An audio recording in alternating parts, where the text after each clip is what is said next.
이번 달부터 서울에서 빚을 내 주식이나 가상화폐에 투자했다가 개인 회생을 신청한 채무자들은 손실금을 갚지 않아도 됩니다.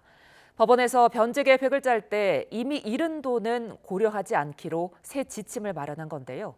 청년들의 부담을 고려했다지만 코로나19로 큰 피해를 본 다른 사람들과의 형평성 논란도 일고 있습니다. 나혜인 기자입니다.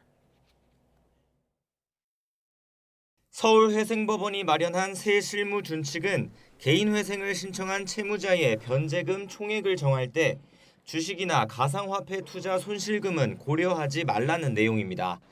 그동안은 도덕적 해이 등을 이유로 잃은 돈도 무조건 갚아야 했는데 파산 위기에 몰린 채무자에게 기회를 주는 회생제도 취지에 비춰 지나친 불이익이라는 겁니다. 법원은 다른 자산과 형평성을 맞춘 것이지 특혜를 준 건 아니라고 설명했습니다. 부동산 같은 자산은 값이 내려가면 내려간 대로 가치를 인정해 주는데 주식이나 가상화폐는 도박빚처럼 사행성 투자로 인식해온 측면이 있었다는 겁니다. 투자 실패를 가장해 재산을 숨기는 악의적인 채무자는 심사에서 충분히 거를 수 있다며 책임지지 않는 비투를 조장한다는 우려도 일축했습니다. 법원이 이런 지침을 마련한 건 고물가 고금리 시대 투자 실패와 이자 부담에 고통받는 청년들의 경제활동 복귀를 돕겠다는 취지입니다.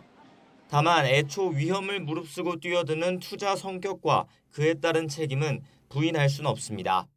따라서 코로나19 위기로 피해를 본 자영업자 같은 계층을 위한 구제 방안이 더 시급하다는 비판도 있습니다. 재작년부터 코로나19로 생계가 어려워진 채무자를 위해 특별 면책 제도가 확대 시행되고 있지만 지난해 상반기 면책 결정을 받은 건 단 48건에 그쳤습니다. 사업 손실로 인한 채무에 대한 회생을 더 문호를 열고 원활하게 만들어준 게 맞다고 생각을 합니다. 투자 손실은 본인들이 리스크를 감수하고 하는 규칙들이 있는 부분입니다.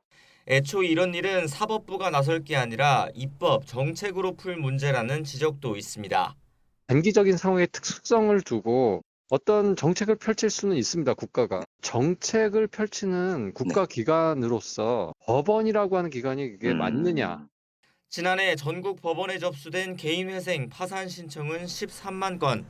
올해 하반기 코로나19 확산 때문에 시행됐던 금융기관들의 채무 상환 유예 조치가 종료되면 훨씬 더 늘 것으로 전망됩니다.